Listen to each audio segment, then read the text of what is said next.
Hi there. My name is Holly Haynes. I am a business strategist and I help you build a full-time business on a part-time schedule without relying on the social media algorithm.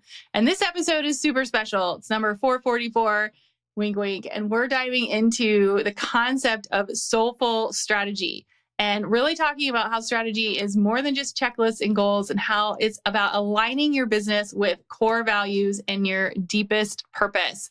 So we're really digging into the power of soulful alignment. Stick with me because I do give you a checklist, how you can go from hustle to alignment and really feeling fueled with passion to scale your business. And then some real life case studies of soulful strategy in action. Plus, stay to the end because I leave you with questions to help you unlock your own soulful business strategy to help you scale in a way that feels aligned and fun and something that you can do consistently for the long term. Can't wait for you to dig into this week's episode.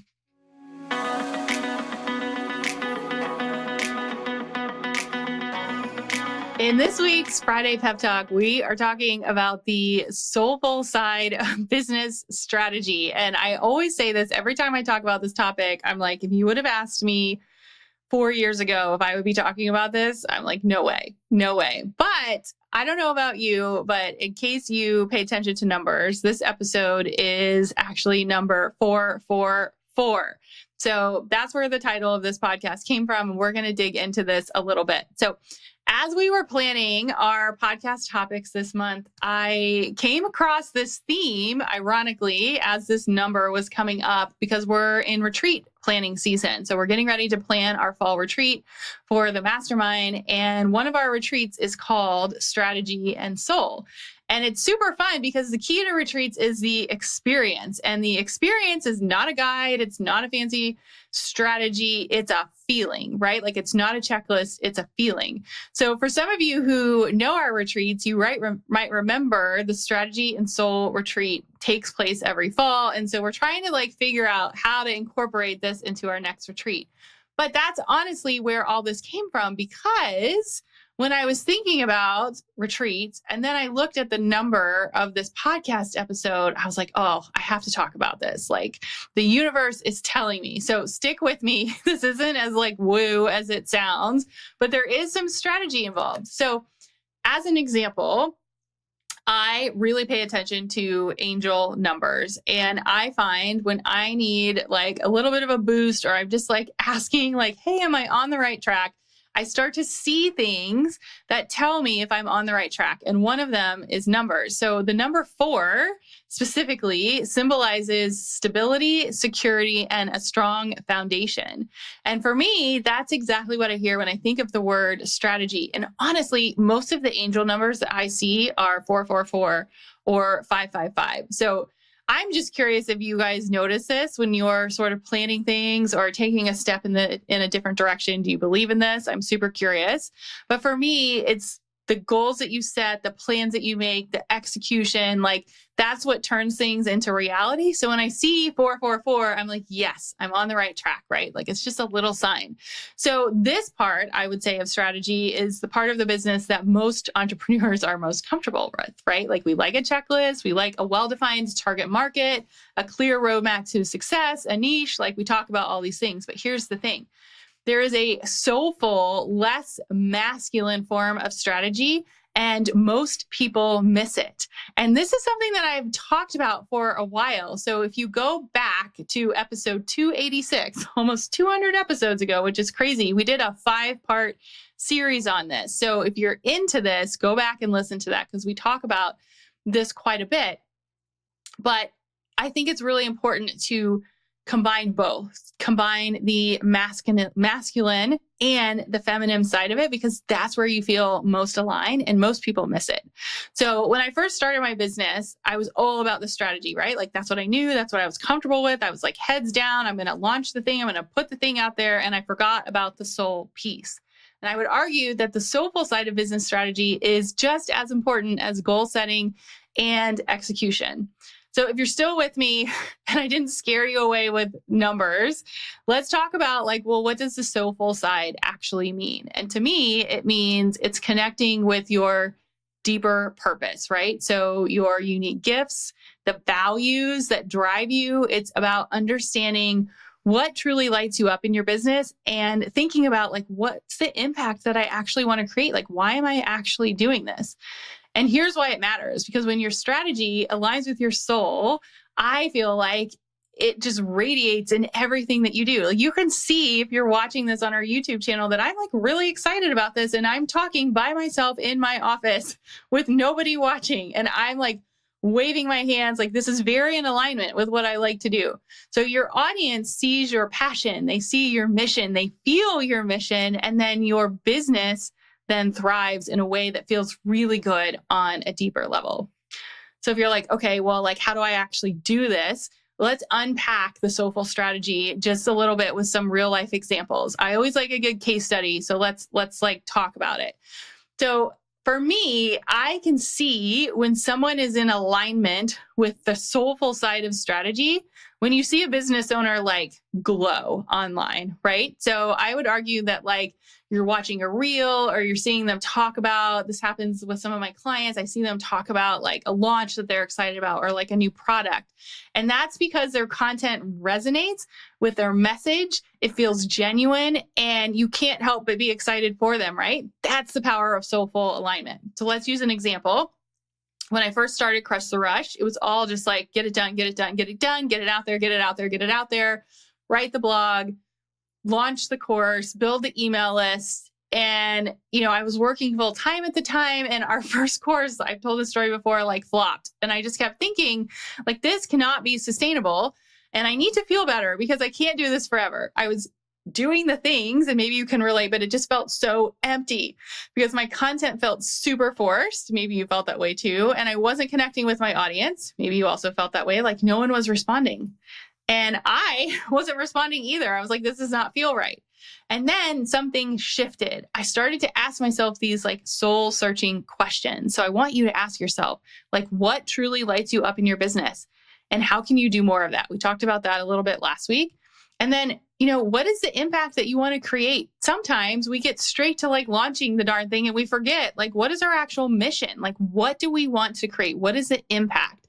And I have a quote above my desk and it says, that your dreams, if your dreams only include yourself, I have to actually go look at it if you're watching our video. If your dreams only include yourself, they aren't big enough. So what are you doing to make your dreams and your impact more than you? And to me, the answer hit me like a ton of bricks. And it was like, it's not just about building a successful business. It's about, I want to change families' lives. I want women who felt like I felt in corporate of like, hey, I like my job, but I really don't want to do this for the next 10 years. How do I actually get to spend time with my family? And how do I actually get to make an impact at the same time? So now above my desk, I want to change 100 families' lives this year. And that hits different. That's what gets me excited. That's what gets me talking in my office by myself on a random Tuesday, recording videos because it's different. And this is where the magic happens. This is where the strategy shift happens. So for me, my content became more personal.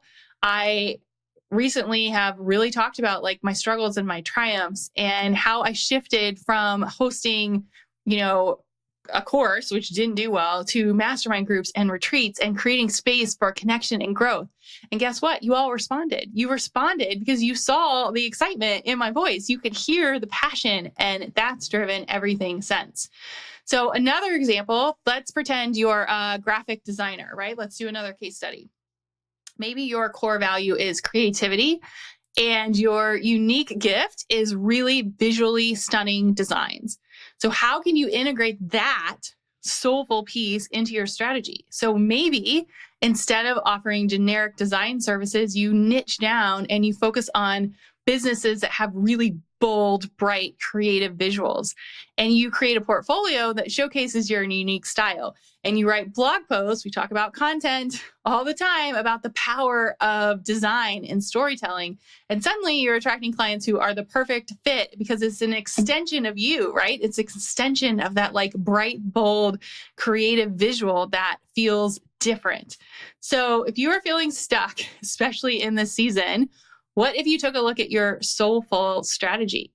And if you're listening and you're like, okay, maybe this is true, Holly. I know it's true. I want you to listen to this. But like, how do you actually integrate this? Like, give me the steps. So let's give you some questions to get you started. So I want you to think about, what are your core values? Like, what are your non-negotiables in business?